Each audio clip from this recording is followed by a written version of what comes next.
The clinking of champagne glasses sounded like 1,000 tiny bells of judgment against Eleanor's ears. She stood at the edge of the grand ballroom, a ghost in black, her camera the only thing tethering her to the scene. Around her, joy erupted in vibrant splashes of pastel silk and beaming smiles.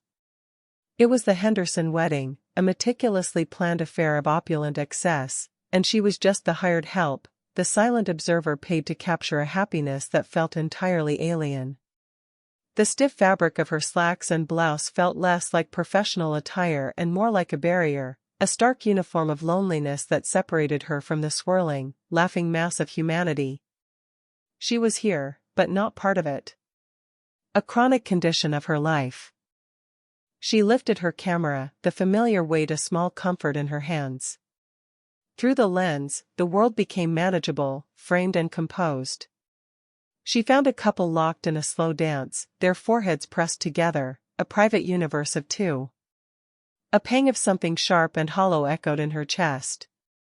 It was an old, familiar ache, the one that crept in during quiet nights or, ironically, in the middle of the loudest celebrations. For years, her life had been a series of frames capturing other people's milestones, their engagements, their weddings, their babies.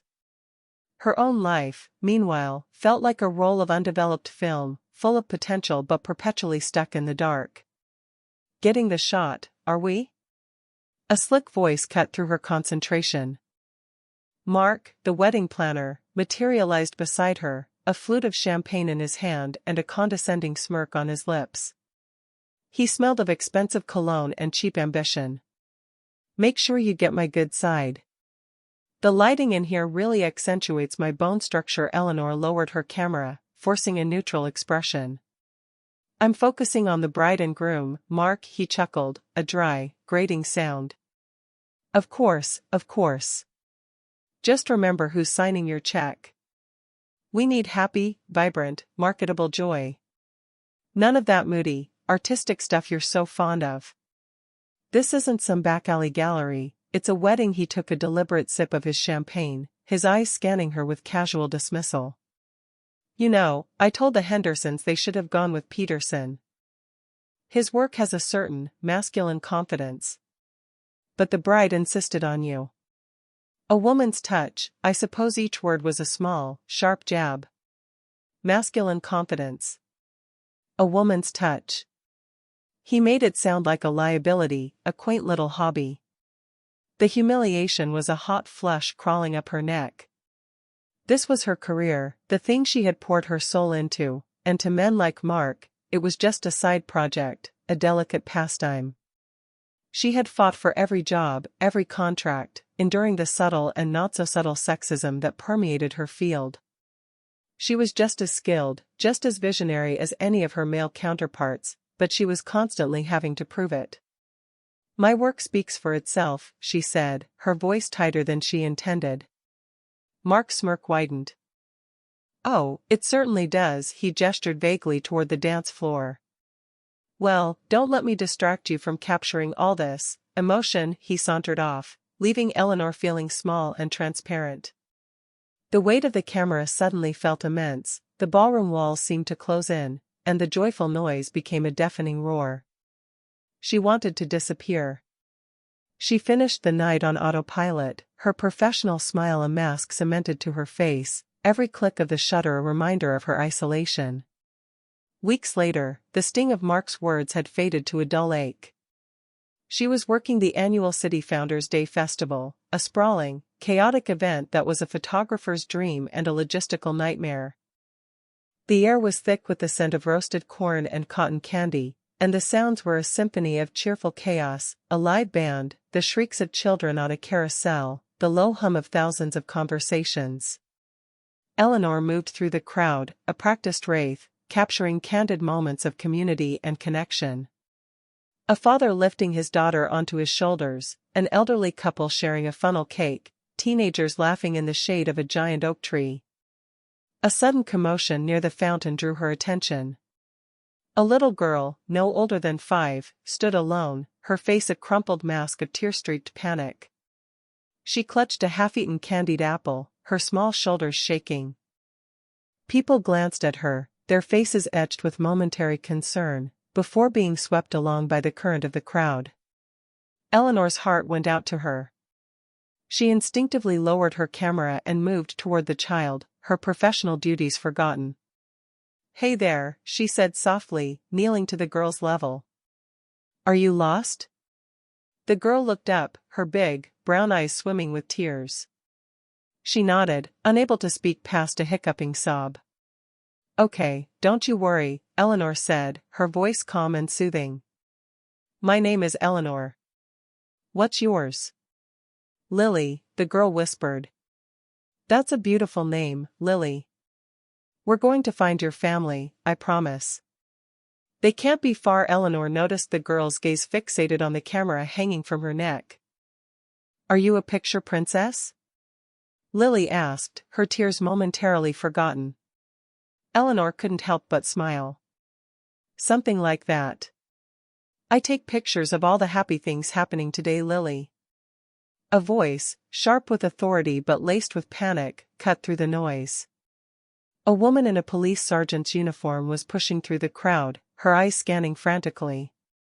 When she saw Lily with Eleanor, a wave of visible relief washed over her features. She was tall and striking, with a confident posture that seemed at odds with the worry that had just been in her eyes. "Oh, thank goodness," the officer said, rushing forward and scooping Lily into a fierce hug. "I told you to stay with Grandpa.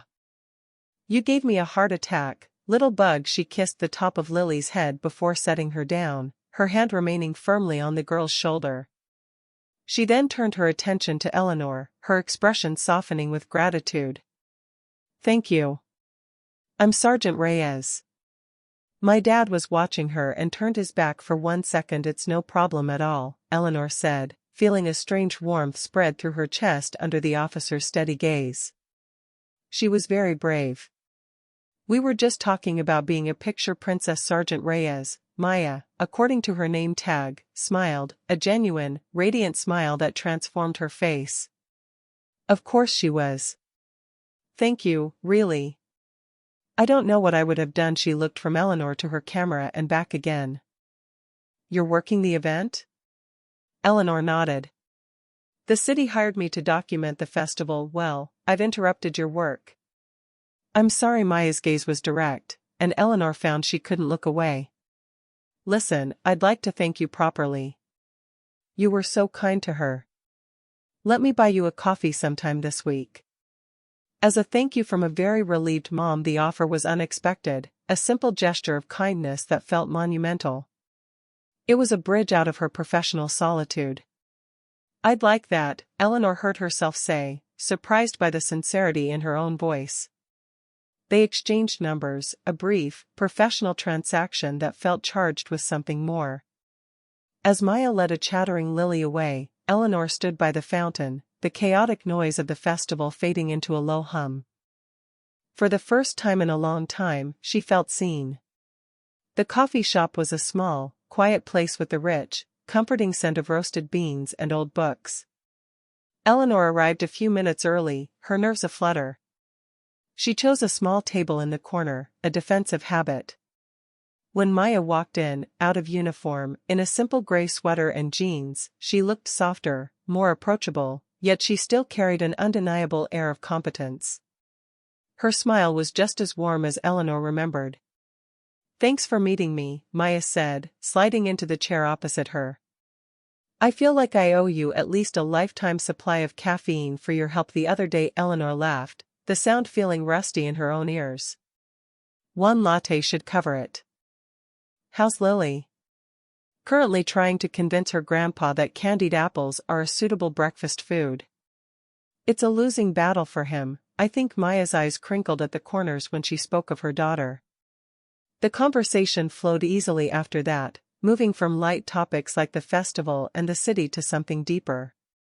Maya asked about her photography, and for the first time, Eleanor found herself speaking about it not as a job, but as a passion. "It sounds like you love what you do," Maya observed, her expression thoughtful. "I do," Eleanor admitted. "But it's competitive." And some people in the industry make it harder than it needs to be. The memory of Mark's sneering face surfaced, unbidden.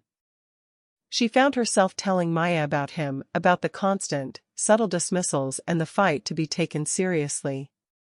The words tumbled out, a confession she hadn't realized she needed to make. Maya listened intently, her gaze never wavering. She didn't offer platitudes or easy solutions. She just listened. "He sounds like an insecure little man who's threatened by a talented woman," she said finally, her tone flat and certain. "People like that are bullies. They only have power if you let them." Hearing her own frustrations validated so simply and directly was like a bomb on a raw wound. "Thank you," Eleanor said quietly. Feeling a new sense of trust, she asked, "Is it hard? Being a sergeant? And a mom?" A shadow passed over Maya's features, a flicker of an old, deep pain. "It has its moments," she said, her voice a little softer. "Lily's mom, my wife, she was a firefighter. She died in the line of duty 3 years ago." The statement hung in the air between them, heavy and profound. "So, for a while, it was just me and Lily against the world.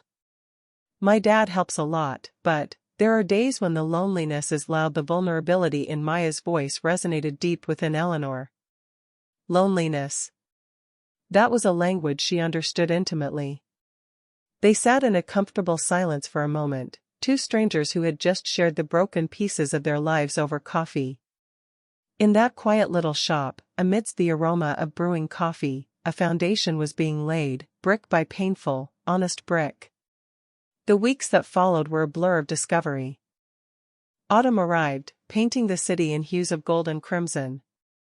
Their coffee dates turned into long walks in the park, the crunch of leaves under their boots a steady rhythm to their conversations. Eleanor found herself looking forward to Maya's texts, to the sound of her voice on the phone after a long day. She met Lily again, properly this time, and was immediately charmed by the little girl's bright, curious energy. They spent an afternoon at the zoo, and Eleanor found herself taking pictures not for a client, but for herself, capturing the way Lily's face lit up at the sight of a giraffe, the soft smile on Maya's face as she watched her daughter. One evening, after a particularly grueling photo shoot, Eleanor went over to Maya's for dinner. She was exhausted and fell asleep on the couch while Maya was putting Lily to bed. She drifted in that hazy space between sleep and wakefulness, the low murmur of Maya's voice in the hallway a soothing balm. She was on the phone, likely with her father. Eleanor kept her eyes closed, basking in the peaceful quiet of the house. "I know, Dad. I know it's fast," Maya was saying, her voice low but clear. "But she's different. She's not a problem, Dad. She's the solution." There was a pause. "She's kind, and she makes Lily laugh in a way I haven't heard since, for a long time. She seems like a good person because she is a good person. There's a quiet strength to her."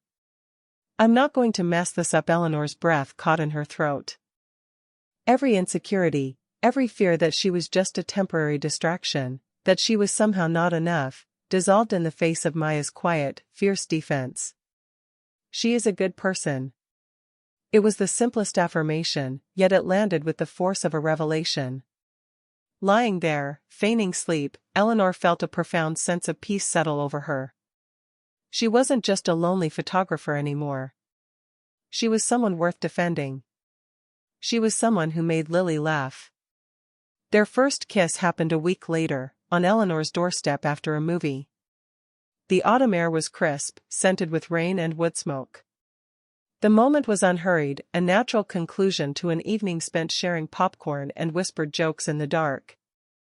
Maya's lips were soft, the kiss gentle and full of unspoken questions and hopeful answers. It felt like coming home. The world tilted on its axis, and for the first time, Eleanor felt her cynicism about love begin to crumble, replaced by a fragile, burgeoning hope. That hope was tested sooner than she expected. A few days later, she got the call she'd been dreaming of for years. The curator of the prestigious downtown Civic Gallery wanted to offer her a solo exhibition. It was a career-making opportunity, a validation of all her hard work. She was ecstatic, floating on a cloud of disbelief and joy. But during the initial planning meeting, the cloud evaporated, leaving a cold dread in its place. The gallery had brought on an external consultant to help with the marketing and event planning.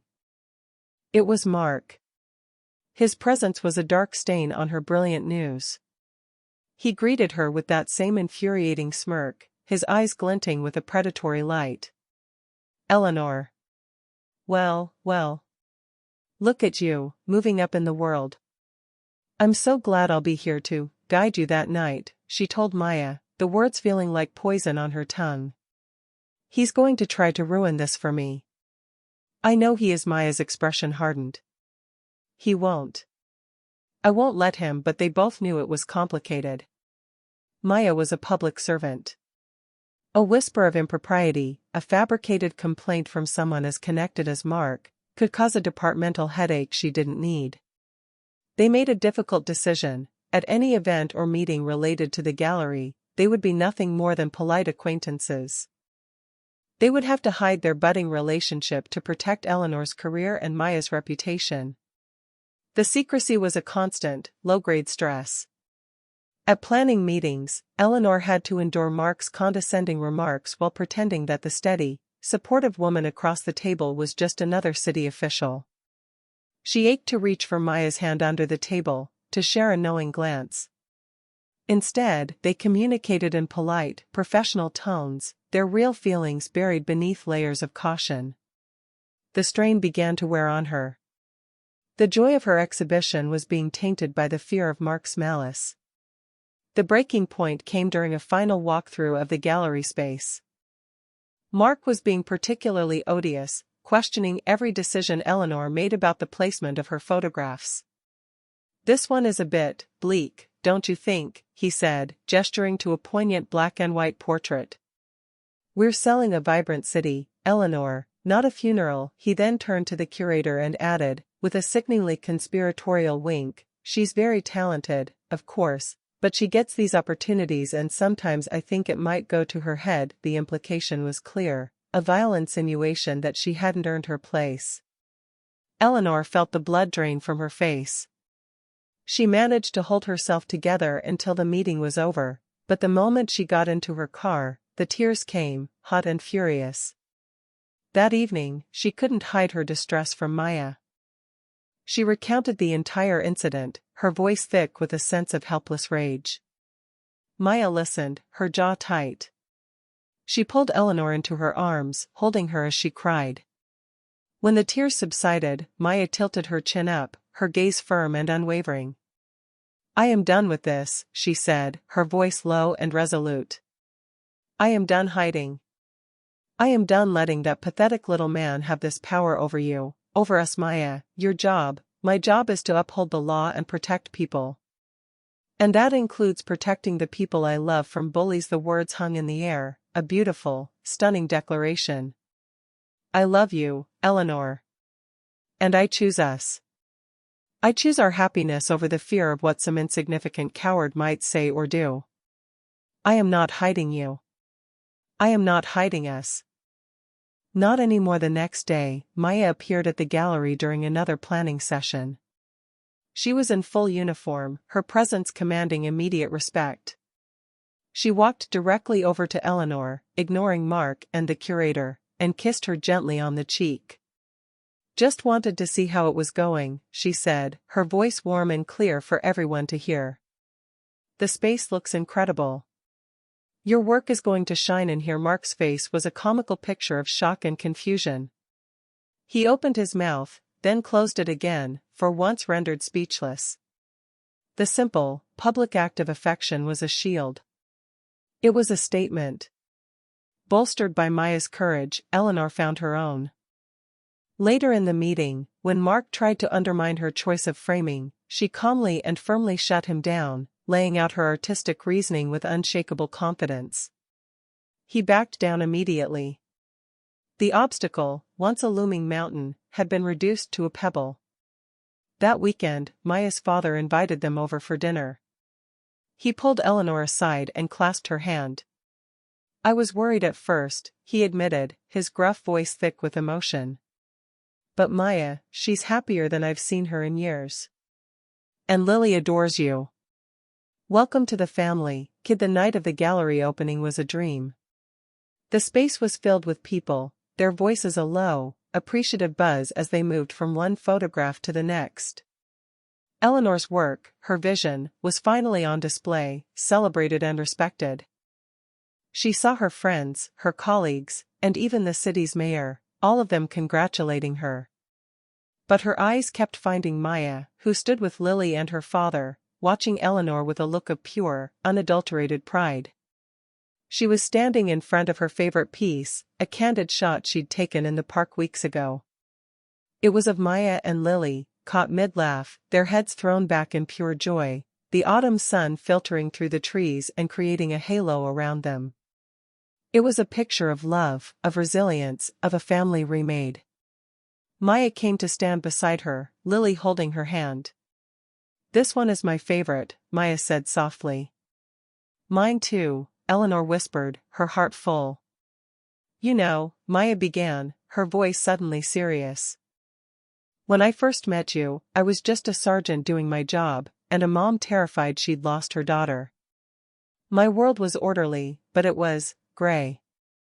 You brought the color back, Eleanor. You taught me and Lily how to find the joy in the frame again." Before Eleanor could respond, Maya squeezed her hand and then, to Eleanor's utter shock, lowered herself onto one knee. A collective gasp rippled through the people nearby. Lily beamed, pulling a small, velvet box from her pocket and handing it to her mother. "Eleanor Vance," Maya said, her voice steady and clear, echoing in the suddenly silent gallery. "You are the kindest, strongest, most brilliant woman I have ever known. You walked into our lives and made them whole. I don't want to spend another day without you. I want to build a life with you, to wake up with you, to watch Lily grow up with you. Will you marry me?" Tears streamed down Eleanor's face, but these were not the tears of humiliation or loneliness she had shed at that wedding what felt like a lifetime ago. These were tears of overwhelming, incandescent joy. Through her blurry vision, she saw Maya's hopeful face, Lily's excited grin, and Maya's father wiping a tear from his own eye. "Yes," she breathed, the word a prayer, a promise. "Yes. Of course, yes." Maya slid the simple, elegant ring onto her finger, and the room erupted in applause. She pulled Maya to her feet and into a kiss that was a public declaration of their love, a final, triumphant answer to all the fear and secrecy. A year later, the Sunday morning light streamed into their kitchen, illuminating the dust motes dancing in the air. The scent of maple syrup and fresh coffee hung thick and sweet. Eleanor stood at the stove, flipping pancakes, while Maya set the table, humming along to the radio. At the table, Lily was diligently drawing a colorful portrait of their family, 3 smiling figures holding hands under a giant, smiling sun. The gallery exhibition had been a resounding success, leading to more opportunities than Eleanor had ever dreamed of. Her career was thriving, but it was no longer the sole definition of her existence. Her life was so much bigger now, so much richer. It was this simple, perfect domesticity. The easy comfort of a shared home, the sound of Lily's happy chatter, the warmth of Maya's hand on the small of her back as she passed by.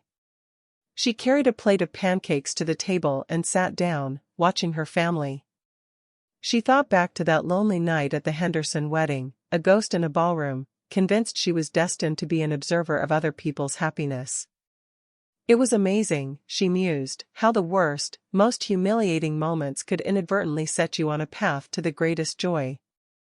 Life was a chaotic, unpredictable, and often beautiful composition. She had just needed to find the right people to share the frame with. Maya caught her eye and smiled, a look of such deep, abiding love that it took Eleanor's breath away. She smiled back, her heart settled and sure. She was home.